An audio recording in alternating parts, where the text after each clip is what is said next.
everyone, Ariel Adams here with aBlogtoWatch. Please subscribe to our videos on YouTube and like this video if you find it useful. This is a review of the Bremont Jaguar MK I, or the Mark I. And this is the first, I guess you could say, mostly consumer available Bremont Jaguar watch. They debuted this exact model, I believe in white gold, to go with this limited edition Jaguar that came out about a year or two ago, and it was a limited edition aluminum bodied one, I believe, produced as the end of a series that was never produced, I think, in the late 60s. And then they came out with some consumer models, because those initial ones in gold came only with the cars. So if you bought the cars, you could get the watch as well.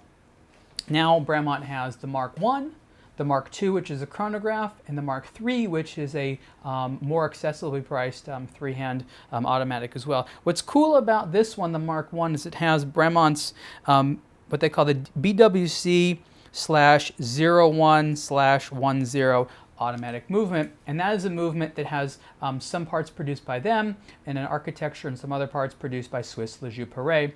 And it is quite a fantastic movement. It's very robust. It's kind of built like a tank, but it's also very pretty.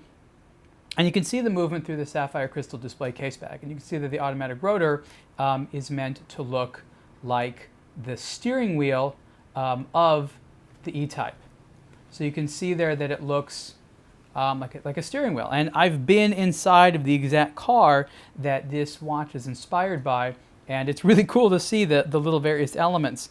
It's very difficult to do what I'll call a car-watch relationship, because the risk is that the end product looks gimmicky, and that's why a lot of car-watch relationships don't really work out so well. Well, the relationships often work, the products don't necessarily fare well, but this one is very cool. The dial is obviously inspired by the tachometer. Other little automotive elements include the crown, which, if you look closely there, has tire tread pattern on there. You have the vintage Jaguar logo on the crown as well as on the dial. And if you look at the back of the case, it says E-Type here. And then you have the more modern Jaguar logo, and that's sort of to remind you that this is a modern timepiece and not actually a vintage watch, which I think is quite an interesting and nice touch. And I think what Bremont did well was make this watch what I'll call understated, because at first glance it can look very simple. You have the time, you have the date, you have a subsidiary seconds dial, you have this little red line indicator there. But as you wear it and as you see it sort of in the world, you see yourself wearing it in a mirror and things like that, it begins to look a lot classier, and you realize they did a good job, and this doesn't really feel gimmicky. And I think that that's a testament to sort of the restraint that a lot of Bremont watches have. The case is 16 millimeters thick in steel, 43 millimeters wide.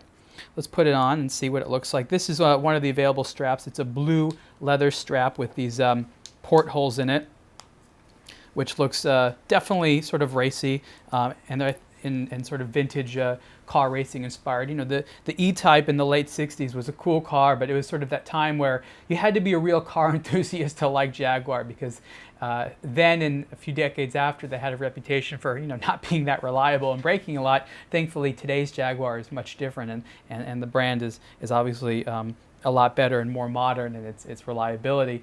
But back then you had to really love the car, because it was the type of thing that needed to go back to the shop a lot. And Nick and Giles, who began Bremont, their father had an E-Type, which they still have. So this is sort of a meaningful watch to them, because Jaguar and the E-Type was something that was sort of part of their childhood and part of their family. So that's a cool thing.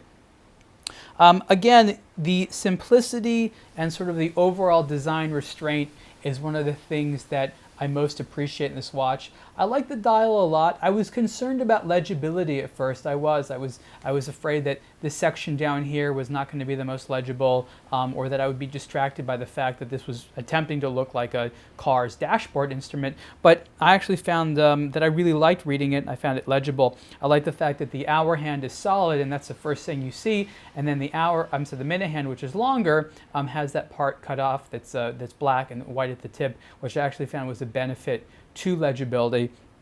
Knowing that it has that nice sort of Legibility base movement with the Bremont parts, such as the main plate, is definitely a great element. And in the future, Bremont, of course, aspires to produce their entire movements in England. That's a lengthy process, and this is their sort of most ambitious step there.